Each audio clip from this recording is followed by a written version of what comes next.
रहीम। आज cipher case में अबुल असनाद जुल्करनैन साहब जो स्पेशल जज हैं पाकिस्तान के ऑफिशियल सीक्रेट एक्ट 1923 के तहत, उन्होंने जुज़वी बात समात की है और दलाइल ताहाल जारी हैं। दोबारा हमने अदालत में जाना है क्योंकि इस्तिगासे की तरफ से 3 सीनियर वकला जो हैं वो आए हुए हैं। उन्होंने भी एक के बाद दीगर अपने दलाइल देने हैं।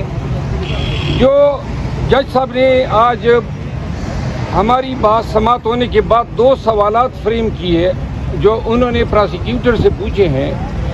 उसमें पहला सवाल ये है कि दफ़ा 5 ऑफिशियल सीक्रेट एक्ट 1923 के इतलाक़ के लिए ज़रूरी है कि किसी दुश्मन मुल्क को मालूमात दी गई हो, और दूसरा जो मालूमात हैं या इंफॉर्मेशन जिसको साइफर कहा जा रहा है वो गैर कानूनी तौर पर एक खुफिया क्लासिफाइड जो इंफॉर्मेशन है वो शेयर की गई हो। अब जहाँ तक क्लासिफाइड इंफॉर्मेशन का ताल्लुक है, पाकिस्तान की उस वक़्त की काबीना ने इसको डी क्लासीफाई किया था साइफर के पैराफ्रेजिंग को, नंबर 1।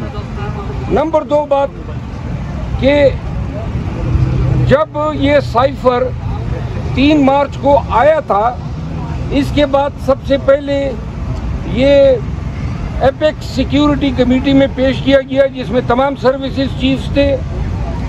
उस वक़्त ये फैसला किया गया कि ये पाकिस्तान के मामलात में, अंदरूनी मामलात में मुदाखलत के मुतरादिफ हैं। तो अमेरिकन सिफारत खाने के नाज़िमुल अमूर को तलब करके डिमार्श दिया गया। डिमार्श देने का मतलब ये है कि हुकूमत और उस वक़्त की इस्टेब्लिशमेंट इस पेज पे थे कि जो साइफर हैं वो पाकिस्तान के अंदरूनी मामलात में मुदाखलत के मुतरादिफ हैं। जिसके बाद ये साइफर का जो पैराफ्रेज था वो पार्लिमानी कमेटी के साथ शेयर किया गया, कौमी असम्बली के स्पीकर के साथ शेयर किया गया, उनके वसातत से चीफ जस्टिस ऑफ पाकिस्तान के साथ शेयर किया गया। जब कासिम सूरी की जजमेंट आई, कासिम सूरी की रूलिंग पे, तो सुप्रीम कोर्ट ने ये साइफर अपने फैसले में मुकम्मल डिस्कस किया।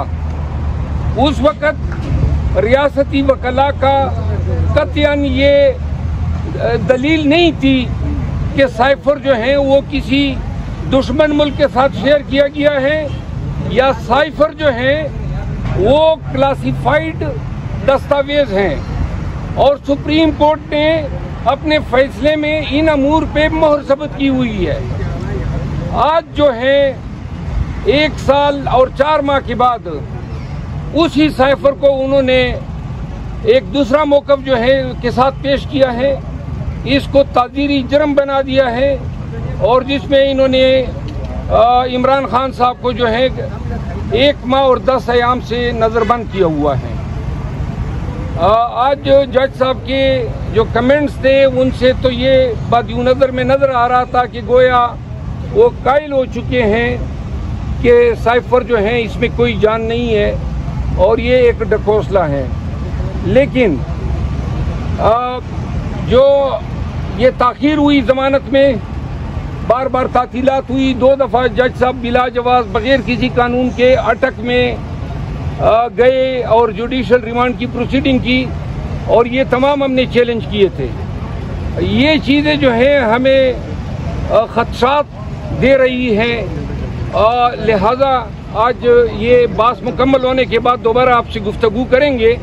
उम्मीद है आज इसका फैसला जो है हो जाएगा। सर, जो आपने पेशेंगोई की थी कि खान साहब 14 दिन के अंदर जेल से बाहर आएंगे, सर क्या वो 15 दिन के अंदर क्या वो सच होती हुई साबित नजर आ रही है आपको? जी, साइफर केस की हद तक अगर कानून का जहाँ तक ताल्लुक है और इंसाफ का, हम तो वकील हैं, केस की नब्ज़ देख के बता देते हैं कि केस में कितनी जान है। तो ये जो केस है ये इस तरह का केस है जिस तरह इन्होंने अली वज़ीर पे अभी बनाया था कि जी अली वज़ीर के खिलाफ टेरर फाइनेंसिंग का केस था और फाइनेंसिंग का केस ये बनाए कि ए ने बताया कि बी ने सी को से पैसे लेकर डी को दिए और ये रकम जो थी पीटीएम ने जो है टेरर फाइनेंसिंग में यूज की। रकम जो बरामद हुई ये मतलब का खेज है वो 7,000 रुपए हैं। तो इस तरह के केसेस अगर दर्ज होंगे तो फिर मजाक तो उड़ेगा। साइफर जो है इसकी कोई कानूनी वैलिडिटी नहीं है, इस पे ऑफिशियल सीक्रेट एक्ट का सिरे से इतलाक ही नहीं होता है, एब्यूज है प्रोसेस ऑफ लॉ का और सिर्फ लाकानूनियत की बुनियाद पे जो है चेयरमैन पीटीआई आज पाबंद सलाह से। शुक्रिया sir, thank you so much.